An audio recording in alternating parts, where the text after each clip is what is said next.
Just want to welcome our students, and I want to welcome, is it Rosemary from Yes, Rosemary Craig. Yeah. University of Toronto, Mississauga, Masters of Science Sustainability Management program, Mhm. and just letting students know that after we'll let the presenter do the presentation, and I will ask you, Rosemary, to please in the chat enter your contact information, just so Sure. students have that if they want to get a hold of you. I know you might have it in your presentation, but Yeah, but this way they have it. Yeah. they have it right there and they can make note of it. So, excuse me, after Rosemary's presentation, we'll leave a few minutes for questions. During the presentation, if any questions come up, please enter them in the Q&A section. And after Rosemary's presentation, I will pose those questions to Rosemary. Sure. Okay, Yep. so Rosemary, without further ado, I'll hand it over to you, and that'll give you plenty of time for your presentation and then for questions afterwards. Great. Thank you very much. You I will share my screen. Great, we can see it. Perfect. So I'm Rosemary Craig. I'm from the Master of Science and Sustainability Management program at University of Toronto, Mississauga campus. I have a very short agenda. This presentation is only a few minutes long. I want you to make sure that the MSCSM program is for you. I have a sample course schedule. I talk about the professional development in the program. Are you eligible? How the application process works, how to finance your graduate degree, and contact information. So is this the program for you? Are you interested in sustainability? Because all our courses are taught through the lens of sustainability. As much as in the admission process, we try to see if you are a fit for our program, you should very much make sure that this program is a fit for you and your future goals. We have very challenging careers in the sustainability. Years and years ago, there was almost no jobs in sustainability. It wasn't something that actually existed, and now it does. And so our graduates are, you can see they're in all levels of government, any company, small, medium, large, that has governance for sustainability policies, consulting, NGOs, impact investing, health services, banking, it's everywhere. If you were to Google sustainability jobs, almost nothing comes up though, because that's not what they're called. They're called corporate social responsibility officers or policy analysts or environment managers, things like that. They're rarely called sustainability officers. So we are one of the 7 graduate programs in the Institute for Management Innovation at the Mississauga campus of U of T.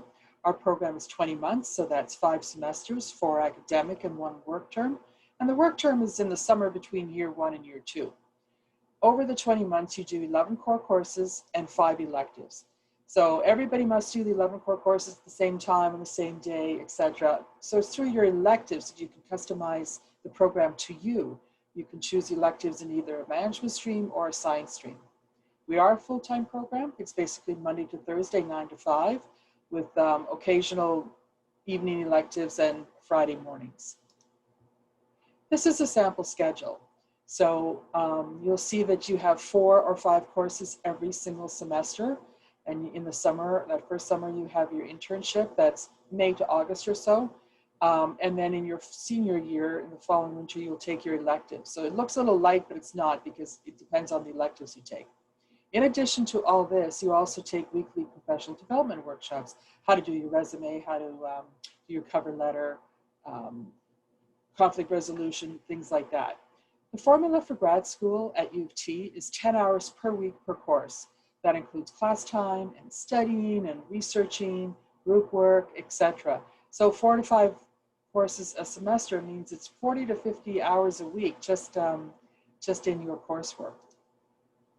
So the professional development is very important because we are a course-based professional master's program. So industry engagement is very important. So as I was started to mention, you will have a range of professional development sessions throughout the program, communications and presentation skills and business writing, which is different than academic writing, interviewing, case interviews, mock interviews, how to make sure your documents for applications are good. We have career day and panel day, conference days, speed networking. Speed networking is probably our most popular event for students and employers.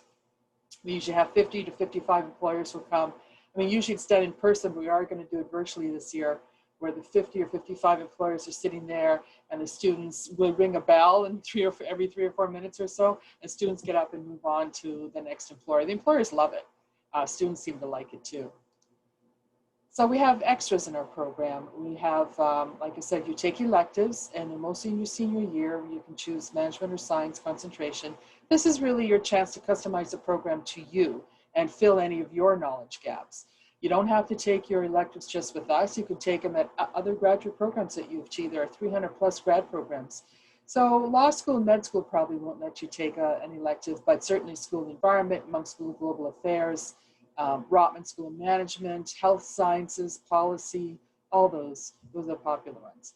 We also have an exchange program. So in your second year in the fall, you have a chance to go to University of Geneva, Lund University, or University of Copenhagen.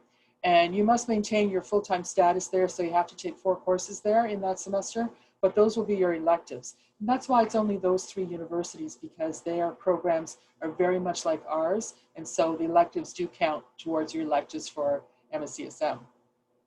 We also have a collaborative program with the School of Environment at the U of T. So this is not a double degree or a double major. It's a collaborative program, which means you take 1 or 2 extra electives in addition to a couple of other things, and then you'll have a collaborative degree, which would be on your degree and your transcript. So are you eligible? We take students from all disciplines, not just many disciplines, but all disciplines.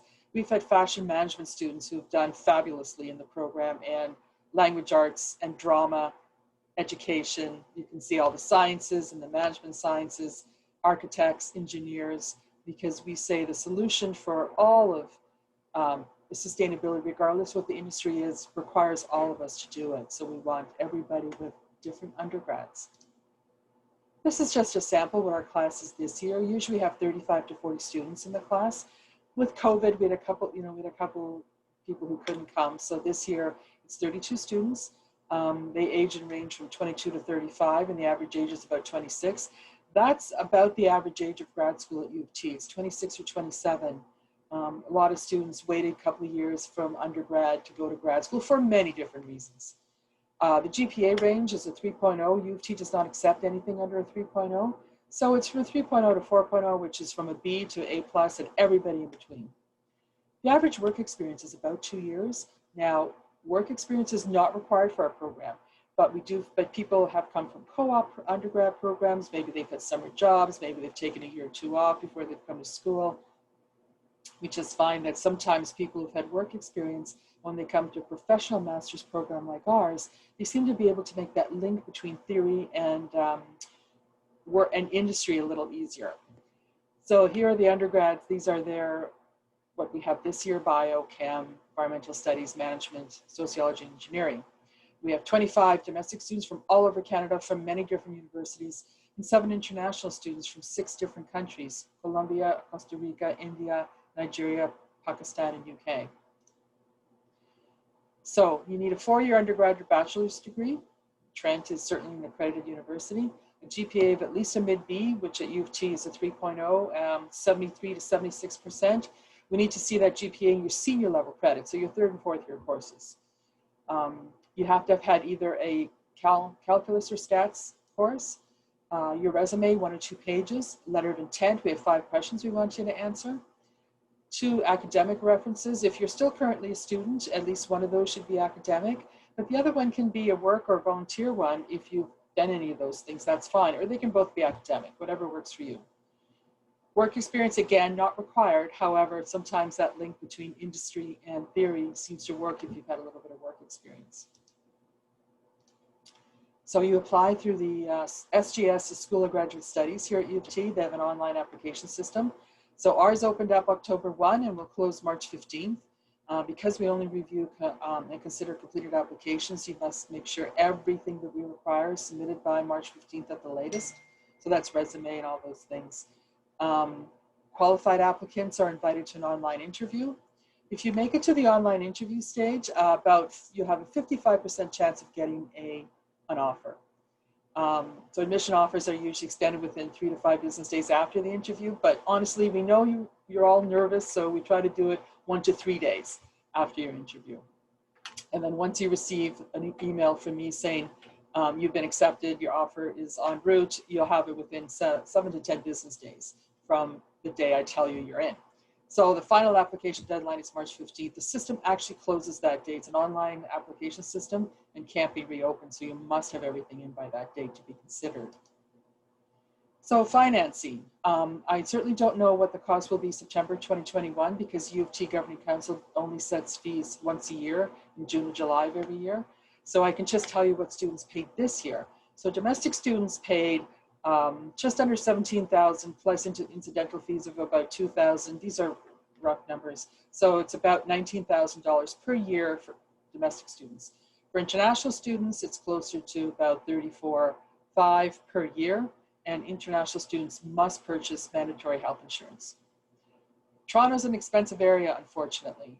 So housing, so living expenses, including housing and rent and food and your cell phone and transportation, etc., is probably about $1,800 a month, and that's whether you're in Mississauga or Toronto. This could be a little less. If you live with family, it could also be a little more. A lot of students share accommodations.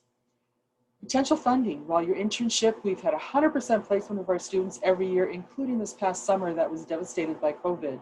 We still had 100% placement of our students. You can apply to your TA and RA positions. We have the Institute for Management Innovation Professional Master Student Aid, which is for domestic students, and government and bank loans that are also available for domestic students. So you can contact me at any time. I do sessions like this. I also do online webinars. I think they're scheduled to the end of November or so. I have a lot of them. You can always find it on the website and just go on to any one of them. They're usually about an hour long, and I'll just chat with anybody who has any questions. You can also go to our website, and on our website, we have a student section, student and alumni. So we have all their students are listed there, and they have their bios and their internship posters so you can see what they've done.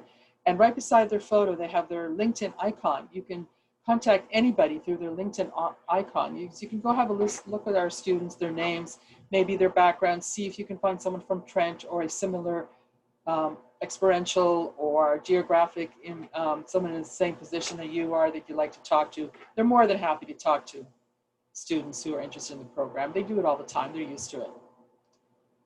So if anybody has any questions, feel free to ask. Okay, and again, I remind our audience to enter any question they have in the Q&A feature, and then I will ask it of Rosemary.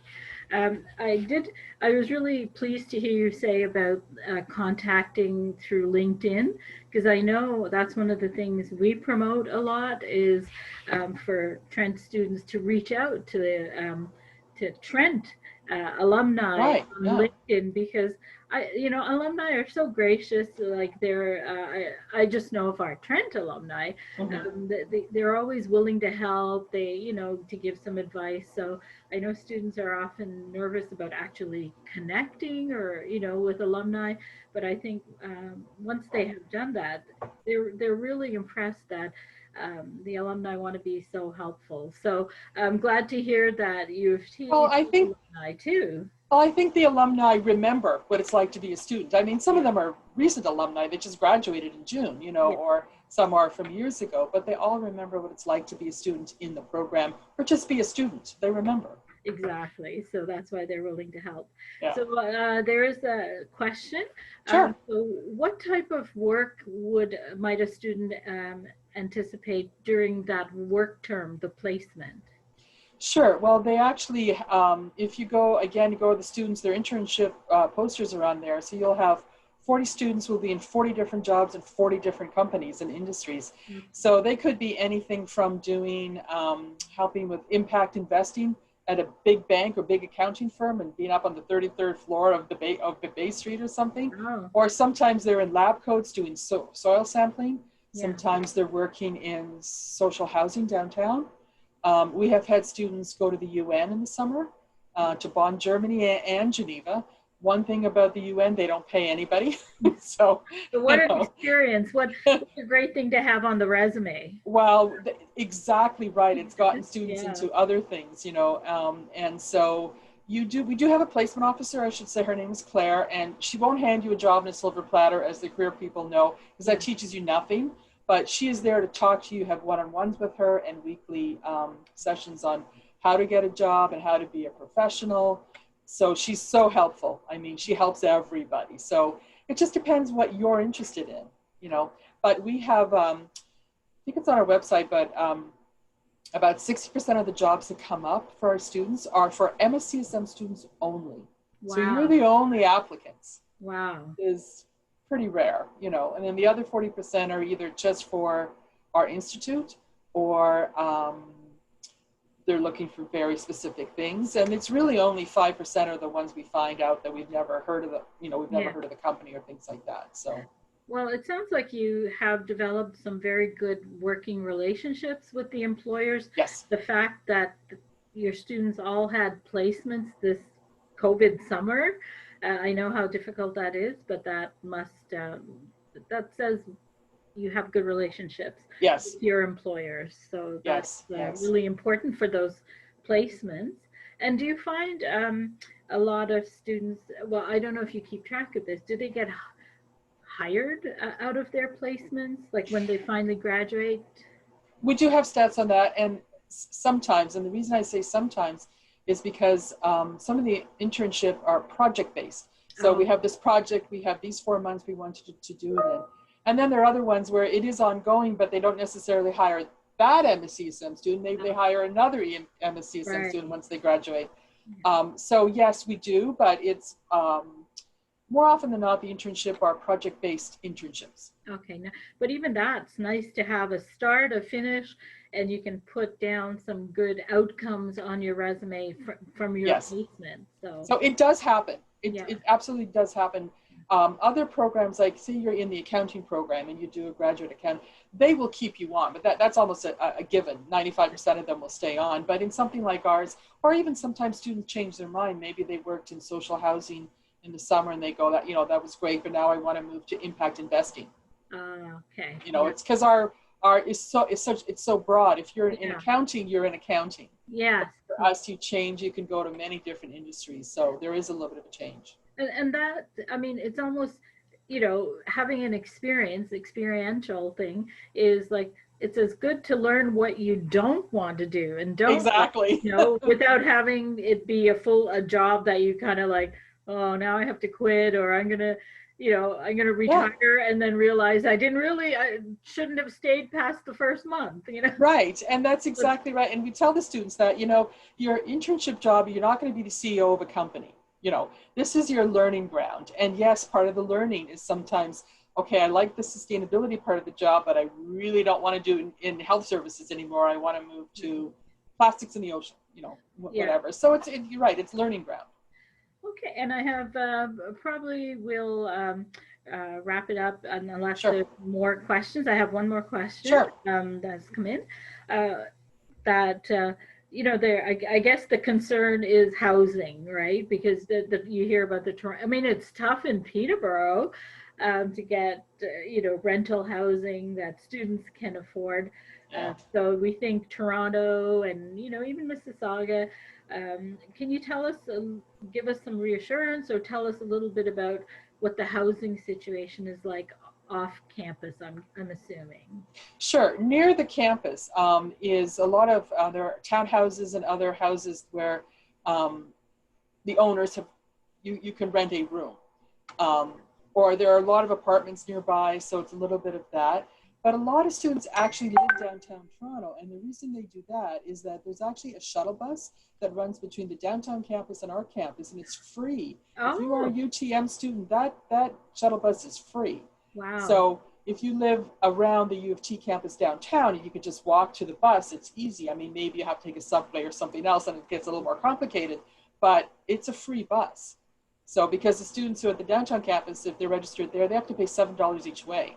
So this is a bus that runs every 15 minutes from, I think it's 5:30 a.m. to midnight.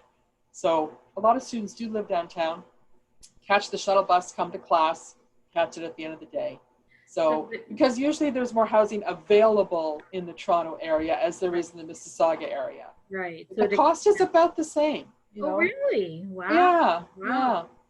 So that expands their options. It's Yeah. not just within the Mississauga area. Right. That Yeah. Shuttle Bus really. And the other thing is the Mississauga has a great transit system, and because you are also a student at U of T Mississauga, you get a U-Pass for the Mississauga Transit. That's free, so you just come on any of the buses. So students will live maybe a 20-minute bus ride away, still in Mississauga, but they're in maybe apartments or condos that are a little bit more affordable, and they just catch a bus and they use their U-Pass. They just, it's free. Yeah, oh, that's fantastic. That's Wow. I think Trent students would be happy to hear that, because we have that here in Peterborough.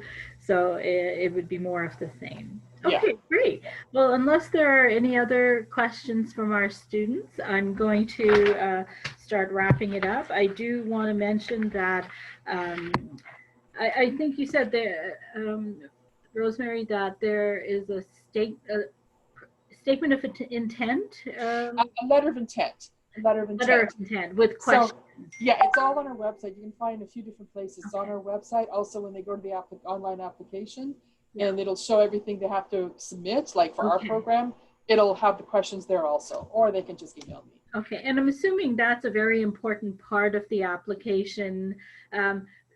So can you give us maybe a few tips about how to approach that? Sure. Questions? This is how we see it, okay? And I speak for a lot of coordinators, admissions people that I know at UT. Yeah. The transcript is the university's opinion of you. Reference letters are somebody else's opinion of you. The first time I hear the applicant's voice is in a letter of intent. That's a real, I've never heard it put that way. That's a really, wow. So yeah. Genuine, you know, don't use big words. I mean, that doesn't impress, you know, try not to have any spelling or grammar mistakes, but it doesn't have to, it's not a perfect essay, but we want to hear your genuine voice. And that's the first time, and really the only time we hear it in an application, in documents. Until we actually speak to you. That's great. And I'll inform our students that on Save the Date, Tuesday, November 10th from 1 to 2 p.m., Careerspace, along with Academic Skills, is doing a personal statement workshop, but it covers the same sort of things, like how to approach those questions. Yes. It would be all, it's that same sort of information, whether it's a personal statement or these questions. Yeah, I would recommend that to, no matter where they apply, what they apply to, even if it's a job, like if sometimes you have to do letter of intent for things like that, be genuine. Yeah.